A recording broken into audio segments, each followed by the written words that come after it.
Hello, true duelists. My name is Craig Fee, and here's what's made news this week.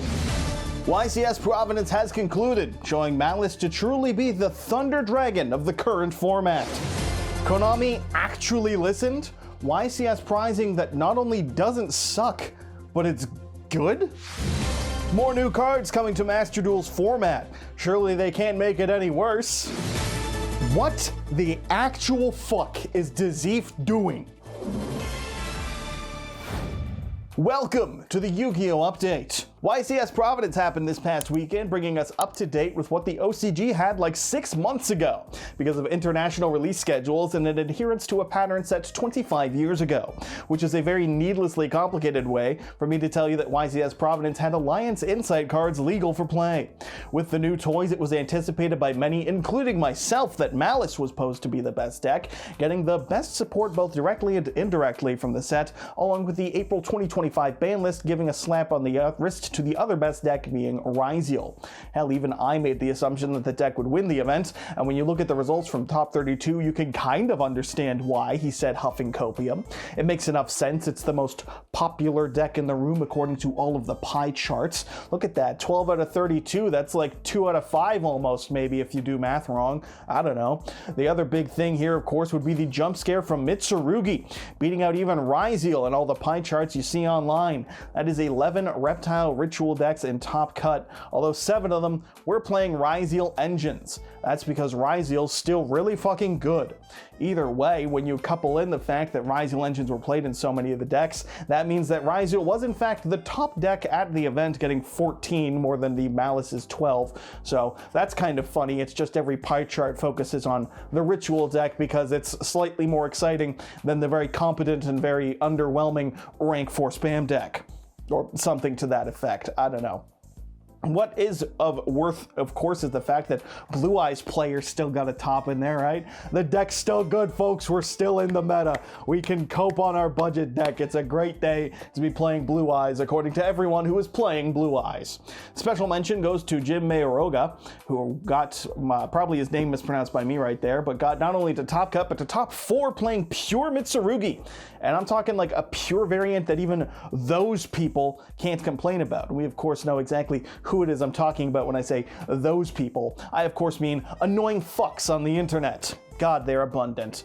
Like, yeah, there's a hand trap lineup that's expensive as hell for most, budget players, but there's no sub-engines coupled in here. This is just a Mitsurugi deck with some ritual techs and hand traps, and a pretty good time considering it got to top 4 as a TCG exclusive deck, something that I don't think has happened since, what, Spiral?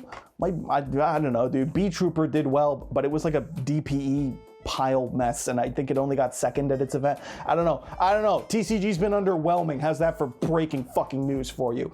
Regardless, the winner of the event, just to keep things consistent with this format, was playing Ryziel because Memento getting a hat trick just wasn't in the cards or something.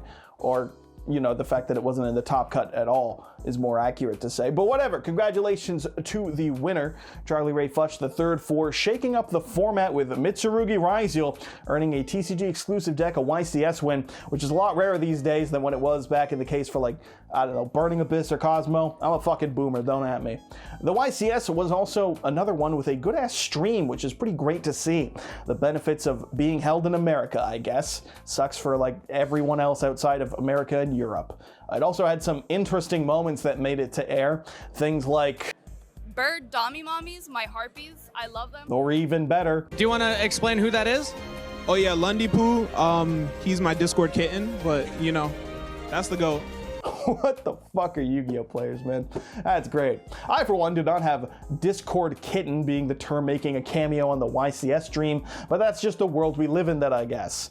Besides that, the stream was pretty solid. From what I saw. I worked both days of the weekend. I didn't get to see all of it, but from what I saw, it was pretty good, minus the, panning shot of like the crowd with music. But other than that, that's almost nostalgic, truthfully. It's like, I kind of want to see that at a YCS. It's like a Stockholm syndrome of like, hell yeah, man, just show me a bunch of dudes sitting around at tables doing nothing. Also dope this time around was the blog, which is pretty rare to say. I know that's not something a lot of people look at, or at least I assume you don't, because it's the fucking Konami blog. But on that blog, they did actually drop the entirety of the deck lists that made top 32. Like legit, if you want to know if you're ahead or behind thanks to the spreadsheet you may or may not have paid for, you can just go check the top 32 deck lists in full and see every card that was played. It's nothing fancy, it's literally just all the monsters, all the spell, all the trap, all the extra deck, and like I think the name of who played it and the place they got, but it's a full deck list, so if you want to know the YCS techs, just look at those decks. Haha! There's another word that rhymes and it's sex. This is pretty standard practice as I understand it from other card games, or at least I think in Magic, where you'll get the full deck list, so it's not like hidden information. This will probably upset some number of professional competitive players, and it'll probably make a lot of weird people happy that competitive players are upset, but that's just the world online, isn't it? There's just nothing else to be said here if you want to see the deck. I think it's kind of cool. I kind of like it. And it's not the only thing that Konami has updated this time around for the YCS, because the other thing that's changing is the next story, fittingly enough. And that would be the fact that Konami has once again done the bare minimum that other card games have established as the standard, but for us it's a big step forward. Because following the teasing tweet Konami released last week about an update to the prizing situation, there was rampant speculation, and honestly the thing we got was pretty solid, because the IKEA frame and the dice were cool as long as you ignore the IKEA frame for most people, but they didn't really motivate anyone to want to play. And the fact is they did nothing to stop shit like this from being the sentiment about the game, because there's nothing we ever can do as a community to get away from the topping air fryer first place prize. That's our legacy, for better or for worse. But we will now in fact be getting cards for winning our card game, since Konami has revealed the Day 2 Pity Pack, which is a terrible name for them and not at all what they're being called, but it's an alliteration, and therefore I went for the added alliterative appeal. The pity pack. Either way, if you get to Day 2 at a YCS or a World Championship qualifier event, if I'm not mistaken as well, you will receive a pack featuring one of 10 cards, all with exclusive stamps on the art. That's right, YCS versions of staple cards such as Effect Veiler, Pot of Desires, and Gaga Magician. One of those is a little bit out of place, although that is the worst offender, so I guess there's that. There's also things like Dante or any other archetype-specific card. It's Shadal Fusion that you're maybe not too hyped for if you aren't playing that specific deck. That's not as ideal for the masses per se, but if nothing else, you've got a card with more value on it thanks to the stamp, thanks to it being a topping event card, or more accurately a Day 2 event card. But it motivates a lot more people to try for Day 2, which is solid. I think that's a really, really, really good step forward, and of course it gives you a bit more incentive to play and is decent for resale. Add some special rarities to these as well, and you could get actual prizing from a YCS just for making Day 2. Can you imagine a secret rare Effect Veiler with the WCQ stamp or a YCS stamp? Now we are approaching max rarity deck lists. It also opens up the possibility for special alt arts to be included in these packs, which is about as perfect as you can get for prizing. It's literally a thing so many people have mentioned in the past. If it's rarer and worth more, but it doesn't really give any meaningful competitive advantage, it's the perfect thing, because some people will want a maxed out blingy YCS Ash Blossom, and that can be sold off to compensate for your not making it to top 4 maybe. I don't know, I'm just saying, it seems pretty fucking solid to me. There's also an additional prize for reaching top 32 as well, not just the Day 2 Pity Pack, and that's of course a special stamped card trooper.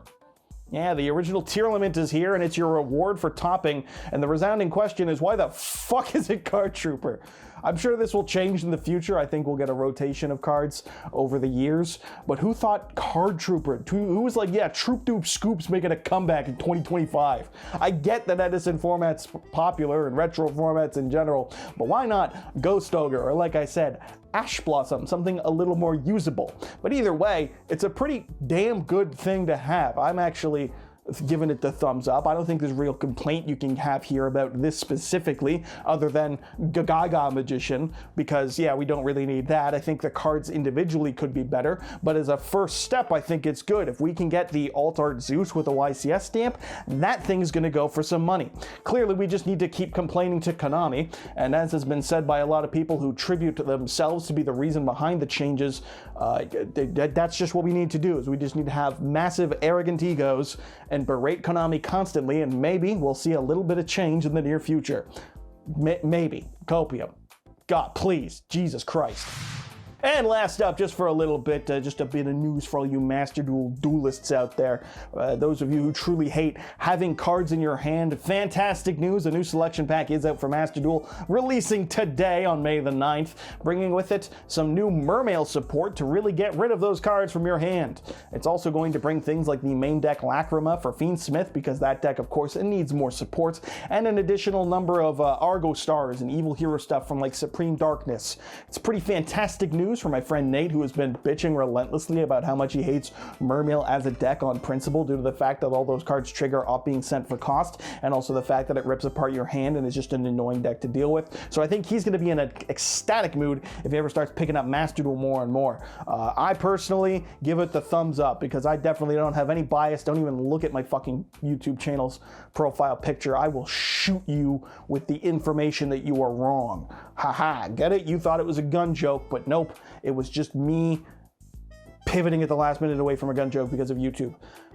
Haha! Anyway, that's it. There's a new fucking selection pack out. Go have fun or don't have fun. Who gives a shit? It's Master Duel. And that wraps it up for this week.